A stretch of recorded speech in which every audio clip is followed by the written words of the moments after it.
बिस्मिल्लाहिर्रहमानिर्रहीम रब्बिश्रह ली सदरी वयस्सिर ली अमरी वहलुल उक़दतम मिन लिसानी यफ़क़हू क़ौली अम्मा बअद फ़क़द क़ाल सुब्हानहु व तआला क़ुल ला असअलुकुम अलैहि अजरन इल्लल मवद्दत फ़िल क़ुरबा। सल्लल्लाहु पढ़े मोहम्मद व आले मोहम्मद।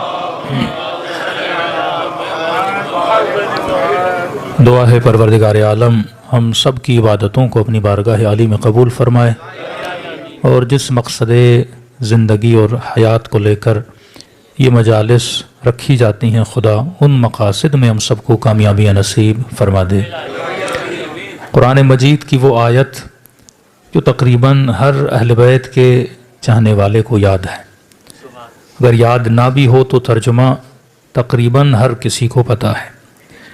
कायनात में एक मोहब्बत का तकाज़ा हुआ है और एक मोहब्बत को वाजिब करार दिया गया है। हो सकता है आप किसी फूल के बारे में, किसी शख्स के बारे में बोलें कि मेरा दिल नहीं, मुझे अच्छा नहीं लगता, लेकिन ये मोहब्बत ऐसी है इसमें मेरी मर्जी नहीं, खुदा की मर्जी है। तुझे अच्छा लगे न लगे, लेकिन खुदा को अच्छा लगता है कि आले रसूल से बंदा मोहब्बत करे, आले रसूल का इश्क अपने दिल में पाले। कभी एक आयत आप नहीं दिखा सकते जिसमें खुदा ने किसी सहाबी के लिए बोला हो कि इसकी मोहब्बत वाजिब है, लेकिन ये सिर्फ अली और आले अली के लिए बोला गया कि इनकी मोहब्बत को खुदा ने बंदे पे क्या किया है, वाजिब किया है। और मोहब्बत किसी नतीजे में वाजिब हुई है। मसलन घर में आप मजलिस करवाते हैं कि दुकान से किराए पे आप लाउड मंगवाते हैं।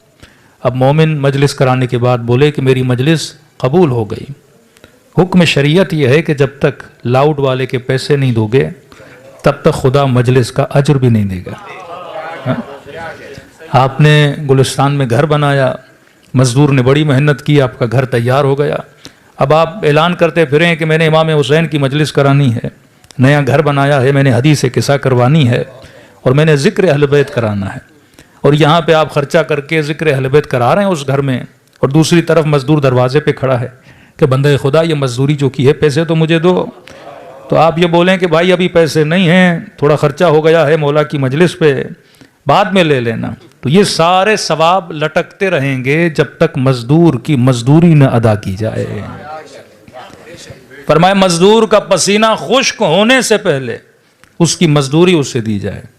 और कायनात में सबसे बड़ी मजदूरी अगर खुदा के लिए किसी ने की तो वो मोहम्मद मुस्तफ़ा है। आज अगर मुसलमान बड़े नाजों से हज कर रहा है, ये किसने सिखाया? रसूल ने। आज अगर तेरा माथा वहदहू ला शरीक की दरबार में झुकता है तो किसी बुत के सामने अपना माथा नहीं झुकाता, ये किसने तुझे बताया? रसूल ने बताया। आज अगर तेरी माओ बहनों के सरों पे चादर है, ये हया का दर्स किसने दिया? मुस्तफ़ा ने दिया। आज तेरे घरों में तेरी बेटियों की इज्जत है, वक़ार है, ये किसने सिखाया? रसूल ने सिखाया। आज आप यूरोप चले जाइए, एक ऐसा मुआशरा जहाँ पढ़े लिखे लोग हैं, टाई पैंट सूट पैंट पहना हुआ बंदा, लेकिन उसे ये नहीं पता कि निजासत क्या होती है, तहारत क्या होती है। लेकिन किसी मुसलमान मुल्क के देहात में चले जाओ, एक अनपढ़ बूढ़ा होता है, कुछ आए ना आए, लेकिन उसे ये ज़रूर पता होता है कि नजिस क्या होता है, पाक क्या होता है। ये निजासत और तहारत का फ़लसफ़ा तुझे किसने सिखाया? ये रसूल ने सिखाया। अगर रसूल न होते तो हम निजासतों में होते, अगर रसूल न होते तो हम जहालतों में होते।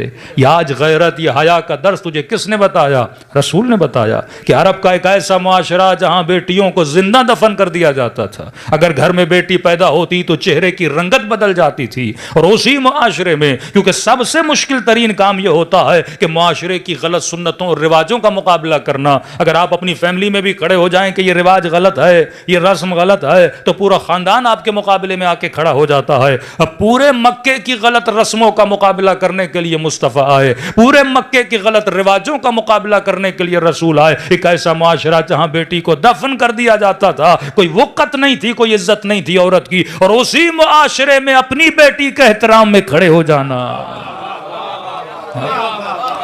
ये किसने सिखाया? ये मुस्तफ़ा ने सिखाया। सैयदा का खुतबा पढ़ें कि अरब वो वक्त याद करो कि तुम मक्के की गलियों के गढ़ों में खड़ा हुआ नजस पानी पिया करते थे। तुझे तहारत और निजासत की तमीज़ किसने बताई? मेरे बाबा मुस्तफ़ा ने बताई। तो सजदों पे नाज न कर, जिसने सिखाया उस पे नाज किया कर। तेरे पास तेरा कुछ भी नहीं है। अब वो रसूल इन सारी मेहनतों के बदले में हमसे एक चीज़ का तकाजा कर रहा है कि फरमाया कुल ला असलुकुम अलैहि अजरन इल्लल मवद्दत फिल कुर्बा। फरमाया अगर इस सजदे का शुक्र अदा करना चाहते हो तो शुक्र ये है कि मेरी आल से मवद्दत किया करो। और हुक्म कुरान है हल जज़ाउल एहसान इल्लल एहसान। अगर कोई तेरे साथ नेकी करे बदला नेकी से अदा कर दिया करो। कायनात की सबसे बड़ी नेकी इस्लाम का आना था और इस्लाम का कबूल करना था। और उस नेकी का बदला यह है कि बंदा आले रसूल से क्या करे? इश्क करे। मैं अक्सर एक जुमला बोलता हूँ कि जब आप घरों में मजलिसें करवाते हो तो अक्सर लोग हमारे ऊपर एतराज़ करते हैं कि भाई कभी शहादत की मजलिस। अब यहाँ तो चलो शिया सोसाइटी है तो एतराज़ भी कम है, लेकिन अगर किसी और सोसाइटी में आप मजालिस करवाएं तो डेली यही एतराज़ होता है, कभी शहादत की मजलिस, कभी विलादत की मजलिस। अब वो समझते हैं मुहर्रम ख़त्म हो गया तो शिया मजलिस से नहीं करवाएंगे। घर में बच्चा पैदा हुआ तो उसकी खुशी की महफिल, और अली वाला ज़िंदा होता है तब भी मजलिस, और दुनिया से जाता है तब भी मजलिस। कहा कि इतनी मजलिसें करवाते हो, तो किसी ने कहा कि मौलाना इनका जवाब क्या दें। मैंने कहा मुसलमानों को कुरान सुनने का बड़ा शौक़ है, तो जवाब कुरानी हो तो उतना बेहतर है। तो आज के बाद ये न कहा करो कि मैं मजलिस हुसैन में जा रहा हूँ, मैं मजलिस जश्न में जा रहा हूँ, मैं ज़िक्र अहले बैत सुनने जा रहा हूँ। आज के बाद अगर कोई पूछे ना कहाँ जा रहे हो तो जवाब कुरानी दिया करो, और ये बोला करो मैं अज्र रिसालत को अदा करने जा रहा हूँ। ये मजलिस अज्र रिसालत का नाम है। सल्लल्लाहु अलैहि मुहम्मद। अल्लाहु अकबर, अल्लाहु अकबर। या रसूल अल्लाह, या रसूल अल्लाह।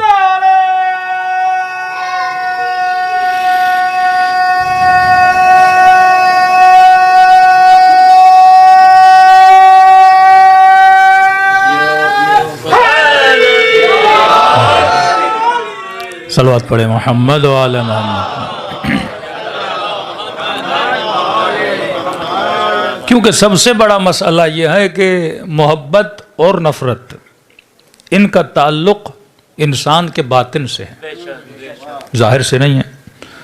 अब आंखें कितनी हैं बंदा देख के बता सकता है, कान कितने हैं बंदा देख के बता सकता है, सर पे बाल हैं कि नहीं बंदा देख के बता सकता है, चेहरे पे दाढ़ी है कि नहीं बंदा देख के बता सकता है। पता कैसे चले कि दिल में मोहब्बत है कि नहीं?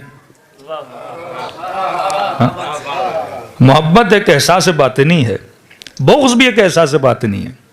आज सारे मुसलमान कहते हैं हमें आले रसूल से मोहब्बत है, हमें कैसे पता चले? यानी जो यजीद का नारा मारते हैं वो भी बोलते हैं कि हम भी आले रसूल से मोहब्बत करते हैं, सिर्फ ठेका शियों का थोड़ी है। ये क्यों बोला जाता है कि शिया सिर्फ आले रसूल से मोहब्बत करते हैं? हम भी करते हैं। अब पता कैसे लगे? ज़बान से दावा करना दुनिया का आसान तरीन काम है। मैं हमेशा कहता हूँ नारा लगाना आसान है कि कहाँ या अली कहना और कहाँ अली के साथ रहना। अली का नाम कहना बड़ा आसान है, लेकिन अमीरुल मोमिनीन की तरह रहना ये दुनिया का सबसे मुश्किल तरीन काम है। अगर मोहब्बत का ताल्लुक इंसान के बातिन से न होता, खुदा कभी भी सूरह मुनाफिकून को नाजिल न करता।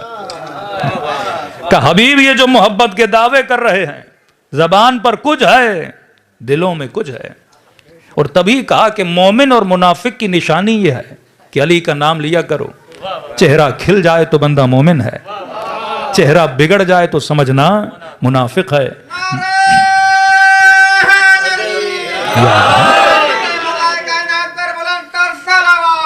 अल्लाहुम्मा सल्ली अला मुहम्मद।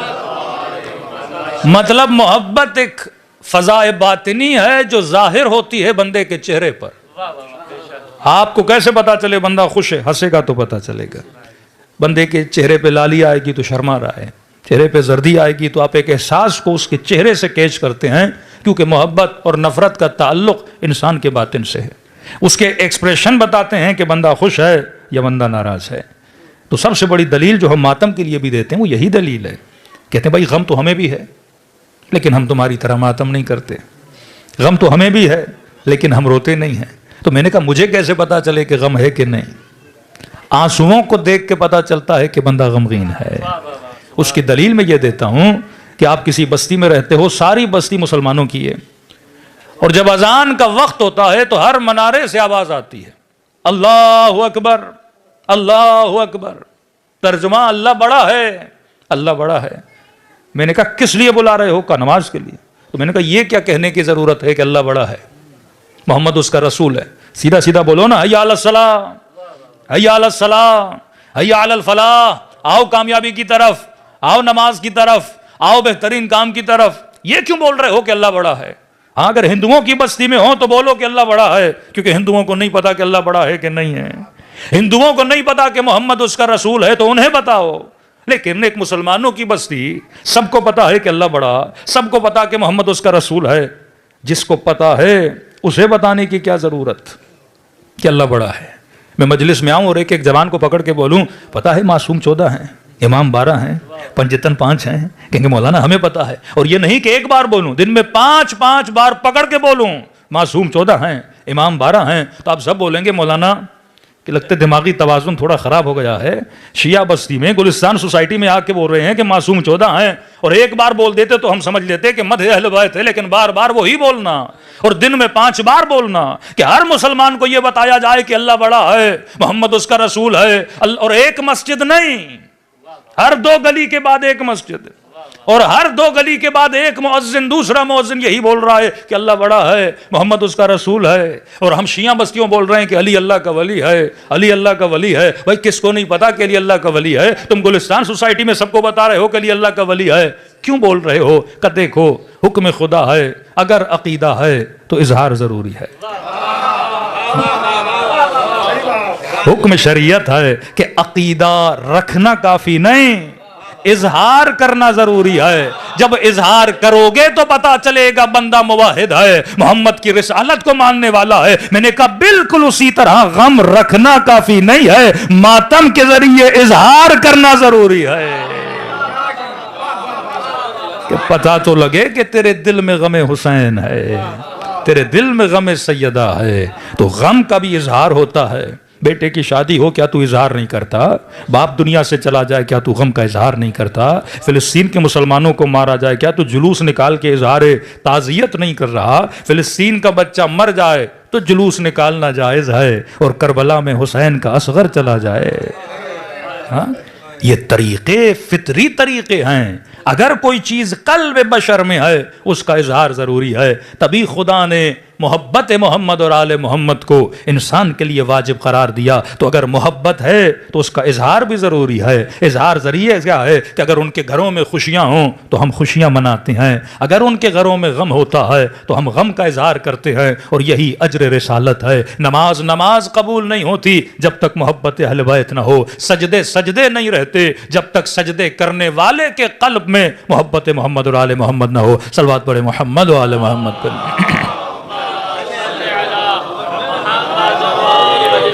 मैं कई मजालिस में अर्ज कर चुका हूं कि राज बशर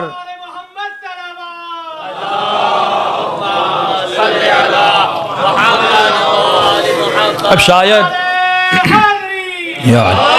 शायद किसी के जहन में यह सवाल पैदा हो कि खुदा ने मवद्दत अहले बैत को वाजिब क्यों किया?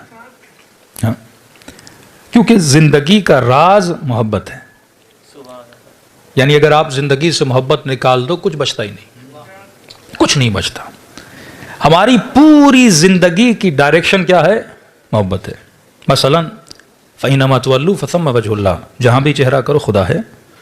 लेकिन कहा कि जब नमाज पढ़ो तो चेहरे को किसकी तरफ करो? काबे की तरफ करो। मतलब सारे मुसलमानों की कुलूब की डायरेक्शन क्या हो? अल्लाह का घर हो। मतलब कुलूब की डायरेक्शन मोहब्बत परवरदिगारे आलम हो। कभी कभी ये होता है कि बंदे का माथा काबे की तरफ होता है, दिल शैतान की तरफ होता है, तो उस नमाज का कोई फायदा नहीं है। असल है कल्ब में अगर मोहब्बत हो। ये डायरेक्शन तो एक जाहिरी इशारा है कि ऐ मुसलमान, चाहे शिया है चाहे सुन्नी है, दुनिया के किसी भी कोने में हो, इत्तेहाद पैदा करो मोहब्बत के एतबार से कि तुम्हारे कुलूब की डायरेक्शन परवरदिगार आलम का घर होना चाहिए। आज फिलिस्तीन के जो आप मामला देख रहे हैं, 40 से ज़्यादा मुसलमान ममालिक OIC में बैठते हैं, मीटिंग करते हैं, लेकिन किसी नतीजे पर नहीं पहुंचते। क्यों? क्योंकि दिल टेढ़े हैं। अगर दिलों की डायरेक्शन एक होती, वो खुदा का घर होता, अल्लाह की मोहब्बत होती, तो फैसला भी एक आता।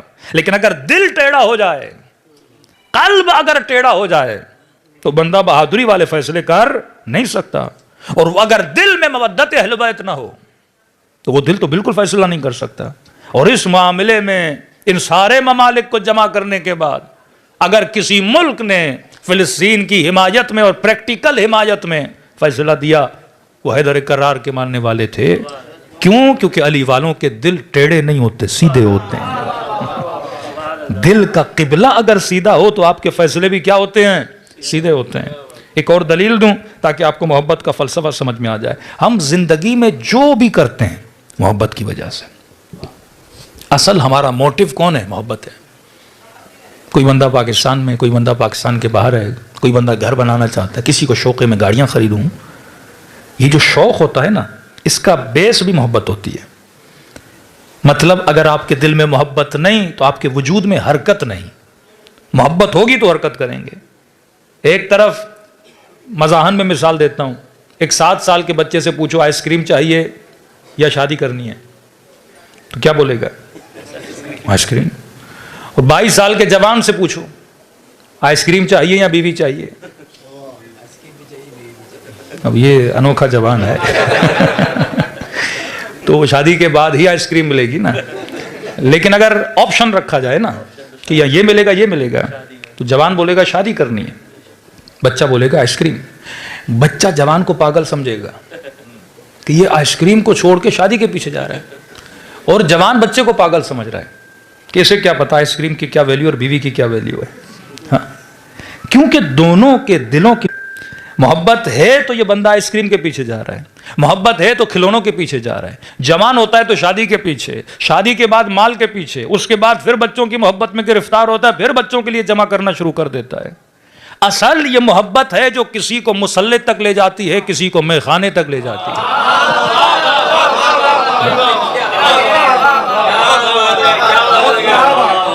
आपका मुहर्रिक असल में मोहब्बत है। जिसकी मोहब्बत आएगी आप उसी के पीछे लगोगे। मोहब्बत अली की है तो बंदा अली के पीछे, मोहब्बत उमर की है तो बंदा उमर के पीछे। कसूर मुसलमान का नहीं है, मसला मोहब्बत का है। तभी खुदा ने कहा कि मैं मोहब्बतों से तुझे नहीं रोकता, मैं शुरू में बता रहा हूं कि मोहब्बत का चुनाव अच्छा होना चाहिए। अगर तेरी सिलेक्शन गलत है तो तेरा पूरा अमल गलत है, अगर तेरी सिलेक्शन अच्छी है तो तेरा अमल भी अच्छा है। देखिए भाई, जमहूरियत में आजकल तो ये मिसालें भी बहुत जहन में आ जाती हैं। 1.5 साल से जो पाकिस्तान का मसला चल रहा है, तो आज तक यही बहस है कि सिलेक्शन होगी या इलेक्शन होगा। हाँ? तो सारा डिपेंड है, सिलेक्शन गलत तो मुल्क का सत्यानाश, सिलेक्शन सही तो मुल्क भी अच्छा। तो एक पाकिस्तान में अगर सिलेक्शन अच्छी ना हो तो मुल्क का निज़ाम बिगड़ जाता है, और इस्लाम में अगर सिलेक्शन अच्छी ना हो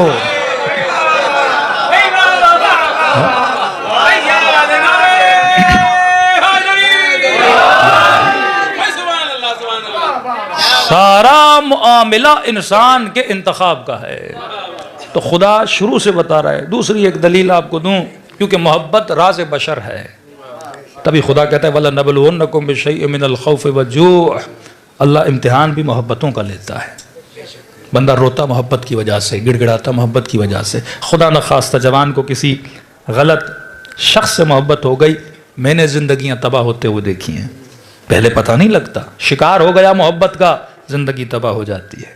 कोई माल की मोहब्बत की वजह से, कोई शोहरत की मोहब्बत की वजह से, कोई मकाम की मोहब्बत की वजह से। हाँ, ये मोहब्बतें हैं जो बंदे को तबाह करती हैं।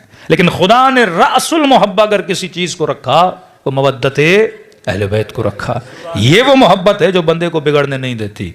दूसरा सवाल आपसे करूं, मोमिनीन अक्सर करबला जाते हैं, 40 में हमें बहुत सुनने में आता है, कहते हैं कि करबला मोमिन की जन्नत है। करबला मोमिन की जन्नत है। अब मैं लफ्ज़ों को दोहराने का आदी नहीं हूं, मैं हर बात पे सवाल करने का आदी हूं। तो आपसे सवाल यह है कि मोमिन की जन्नत करबला क्यों है? असलन करबला है क्या या जन्नत है क्या? क्या आप ये बोलते हो कि करबला मोमिन की जन्नत है? जन्नत किसे बोलते हैं? कुरान तो ये बोले जन्नत में हूरें, जन्नत में गिल्मा, जन्नत में हरियाली, जन्नत में दूध की नहरें, जन्नत में शहद की नहरें, जन्नत में आसाइश, जन्नत में तकिए, जन्नत में जो पूछा जाए वो बंदे को चीज़ मिल जाए। और ताज्जुब का आलम यह है कि बंदा करबला की सरजमीन पे उतरा, 3 दिन मशी की पाँवों में छाले पड़ गए, घुटनों में बल पड़ गए, बंदा थका हुआ टूटा हुआ पसीने का आलम है, इतनी तकलीफ उठाने के बाद भी बोले कि करबला मोमिन की जन्नत है। तो क्या जन्नत तकलीफ का नाम है? जन्नत पाँवों के छालों का नाम है? जन्नत बदन की थकावट का नाम है? अरे करबला में तो कोई नहरें नहीं, करबला में तो कोई गिल्मा नहीं, करबला में तो शहद की नहरें नहीं, फिर क्यों बोलते हो कि करबला मोमिन की जन्नत है? तो एक मोमिन ने सोच के ये बोला कि मौलाना, सारी थकावटों के बाद जब बैनुल हरमैन से गुजरना हुआ और निगाह हुसैन के रोजे पे पड़ी तो ऐसा सुकून मिला, इसी सुकून की वजह से हम बोलते हैं कि करबला मोमिन की जन्नत है। हाँ? तो पता चला सारा मजा है सुकून में, असल मजा है सुकून। बंदा बीमार है, हॉस्पिटल में एडमिट है, जब आदमी बीमार हो तो किसी चीज के खाने का मन नहीं होता, और आपने अच्छे अच्छे खाने रखे का नहीं, दिल नहीं कर रहा। मतलब खाना भी तब अच्छा लगता है जब सुकून हो। कई लोग बड़े बड़े महलों में होते हैं पर बेसुकून होते हैं, कई लोगों के अकाउंट्स में करोड़ों पड़े होते हैं पर सुकून नहीं होता, और कुछ ऐसे हैं हाथ में कुछ भी नहीं, मुसल्ले इबादत पे बैठते हैं पर सुकून के आलम में होते हैं। कि उलमा फरमाते हैं यजीद तख्त पर बैठ कर भी बेसुकून था, और सैयदा ज़ैनब के हाथों में रस्सियां थीं पर सुकून के साथ खड़ी थीं। अल्लाह की सबसे बड़ी नेमत क्या है? सुकून है। कि आवाज आई कि हबीब हमने तुम्हारे दिल पे सकीना को नाजिल किया, हमने तुम्हारे दिल पे सुकून को नाजिल किया। असल ये नहीं कि बंदे को दौलत मिल जाए, माल मिल जाए, औलाद मिल जाए, या बीवी मिल जाए, या शादी हो जाए तो सुकून मिल जाता है। हाँ ये ज़रूर है, उन चीज़ों से सुकून मिलता है, पर आरिज़ी सुकून मिलता है। कई लोग हैं तमन्ना होती है फलां गाड़ी मिल जाए, 2 महीने के बाद गाड़ी का सुकून ख़त्म हो जाता है, फिर कहते हैं और बड़ी सवारी के पास जाऊं। यानी तमन्नाएं दिन ब दिन जन्म लेती हैं। कहता है ये मिलेगा तो सुकून मिलेगा, मिल जाए तो सुकून, फिर अगली तलाश में चला जाता है। घर मिलेगा तो सुकून मिलेगा, घर ले लेता है, फिर अगली तलाश में चला जाता है। तो असल जो मज़ा है वो सुकून में है, तभी बंदा मुसलसल सुकून की तलाश में रहता है। इस चीज़ से नहीं मिला तो नेक्स्ट स्टेप, उस चीज़ से नहीं मिला फिर अगली चीज की तलाश में होता है। तो सवाल यह मिला कि करबला जन्नत है। जन्नत इसलिए है क्योंकि सुकून है। सुकून किस में है? कहा कि रोज़े हुसैन में। सुकून किस में है? कहा सवाल है क्या जरिए इमाम हुसैन में सबके लिए सुकून है या सिर्फ तेरे लिए सुकून है? रोज़े इमाम हुसैन को देखने के बाद क्या बिन सलमान को भी सुकून मिलता है या सिर्फ तुझे मिलता है? तो मैं कहता हूं आपको सुकून मिलता है। कुछ ऐसे हैं जो जिक्र सुनते ही अंदर से जल जाते हैं। तो फिर जिक्र में तो सुकून नहीं हुआ ना। एक मर्तबा मैं ये बोलूं कि पानी प्यास को बुझाता है, तो पानी शिमर भी पिए तो प्यास बुझे, अली वाला भी पिए तो प्यास बुझे ना। लेकिन जिक्र अली का मामला तो ये नहीं है। अली वाला सुने तो चेहरा खिल जाए, मुखालिफ सुने तो चेहरा बिगड़ जाए। जैसे हैं जो अपने वजूद में बम बांध कर हुसैन के रोजे के दुश्मन बने हुए हैं। तो ये क्या माजरा है? किसी को बुतों से सुकून मिले, किसी को जरिए हुसैन, दुश्मन हुसैन को सुकून नहीं मिल रहा। मैं अगर चेहरे अभी अब्दुल्लाह अल हुसैन को देखूं तो बाग बाग हो जाऊं, लेकिन एक वो था जो इमाम के सीने पर था, और हुसैन बार बार ये कहते रहे कि मेरे चेहरे को देख, लेकिन कहता नहीं हुसैन मैं नहीं देखूंगा, मुझे खौफ है तेरे चेहरे को देखूं तो मेरे इरादों को बदल न दे। कुछ वो हैं जो तमन्नाए सीमाए हुसैन कर रहे हैं, और कुछ वो है जो हुसैन के सीने पे सवार हो रहा है। तो असल सुकून जिक्र में नहीं है, ना जरी में है, ना उस चांदी में है, ना उस गुंबद में है, ना उस जमीन में है। सुकून है मोहब्बत हुसैन में। याद रखिए, सुकून का ताल्लुक मोहब्बत से है। अब जिससे मोहब्बत होती है उसकी हर शय को देखने से सुकून मिल जाता है। अली से मोहब्बत है तो नाम अली सुनोगे तो सुकून मिलेगा। किसी को किसी दुनिया वाले इंसान से मोहब्बत है तो उसका नाम सुनेगा तो सुकून मिलेगा।